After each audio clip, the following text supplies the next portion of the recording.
शंकर जगत बंदे जगदीसा, सुर नर मुनि सब नावहि सीसा। आशुतोष तुम अब ढरदानी, आरती हरहु दीनु जनु जानी। सो तुम जानहु अंतर्यामी, पूर्वौ मोर मनोरथ स्वामी। मोर मनोरथ जानहु नीके, बसौ सदा उर पुरुष के। देवी पूजी पद कमल तुम्हारे, सुर नर मुनि सब होहि सुखारे। प्रेम सूर्य गौरी शंकर भगवान की जय। श्रावण मास में सभी लोग भगवान के शिवालय में जाकर अपनी अपनी मनोकामना के अनुसार शिव पूजा करते हैं। संपूर्ण ब्रह्मांड में व्याप्त भगवान शिव सबका कल्याण करते हैं, सभी की मनोकामनाएं पूरी करते हैं। पूरे संसार में ऐसा कोई व्यक्ति नहीं है जिसके हृदय में भक्ति का वास ना हो।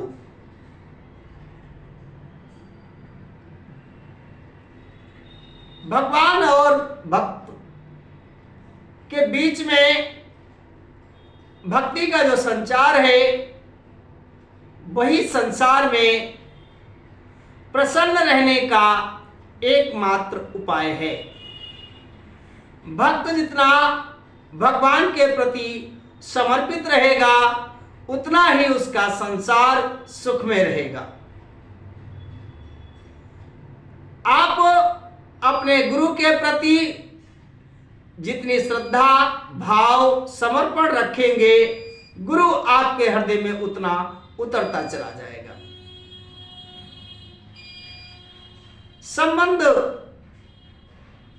संबंधों के बारे में जब हम सोचते हैं कि हमारे संबंध कितने बड़े हैं, कितने अच्छे हैं और कितने गहरे हैं, तब हम अपने व्यवहार की व्याख्या करते हैं।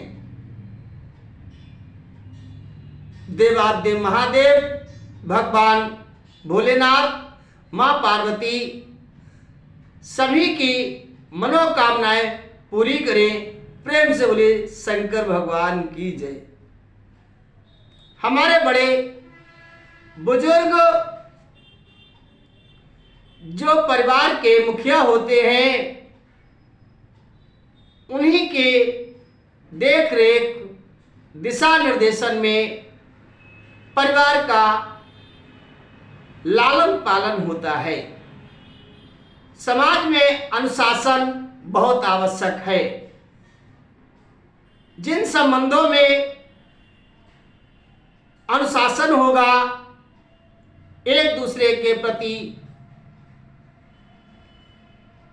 भाव, भक्ति, आदर, सम्मान, समर्पण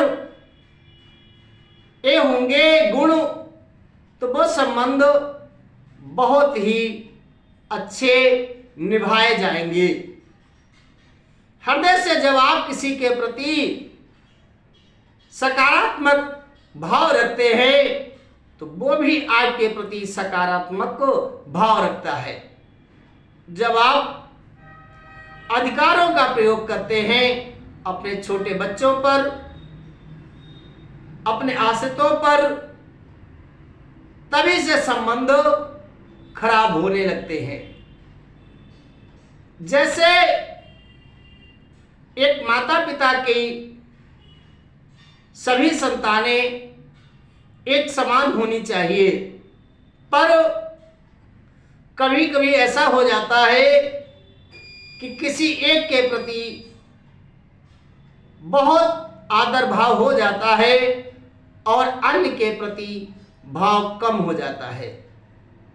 फिर छोटे लोग भी बड़े लोगों के प्रति आदर भाव धीरे धीरे समाप्त कर देते हैं। जब हम जिस पद पे होते हैं, जो हम पे गुजरी है, तो हम आने वाली पीढ़ियों को उसके प्रति सचेत करें, सावधान करें। शिक्षा के समय जो त्रुटियां रह गई हैं, वो अपनी पीढ़ी को वहां से परिपूर्ण करें, अच्छी शिक्षा प्रदान करें।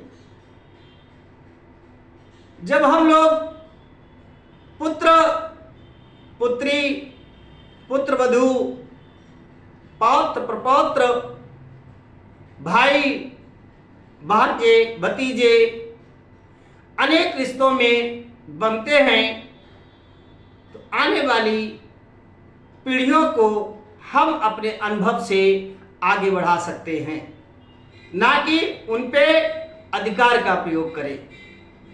क्योंकि प्रत्येक अंकुरण जो है वो वृक्ष बनने के लिए ही अंकुरित हुआ है। जैसे आपका जन्म हुआ है, वैसे आपके लोगों का भी जन्म हुआ है। समय समय सभी लोग बढ़ते हैं और संसार में अच्छा बुरा भला सब समझने लगते हैं। जितना आप जीवन में अपने छोटों के प्रति, अपने बड़ों के प्रति, आस पड़ोस के संबंधों के प्रति व्यवहार अच्छा करेंगे, आपके प्रति वैसा का ठीक वैसा व्यवहार होगा। जब आप अधिकार का प्रयोग करेंगे, आप पर भी अधिकार का प्रयोग होगा। इसलिए आपको जो जिम्मेदारी दी गई है, अगर आप पिता हैं तो अपने पुत्रों को, अपनी पुत्रियों को अच्छे से पालन पोषण करें, शिक्षित करें, विवाहित करें। अगर आप किसी पद पे अधिकारी हैं तो आपको अपने अधिकार के साथ साथ सभी की सेवा करें। ऐसा करने से आप सबके हृदय में विराजमान हो जाएंगे और आप गुरु के रूप में सभी के हृदय में विद्यमान हो जाएंगे। प्रेम से बोलिए सद्गुरुदेव भगवान की जय।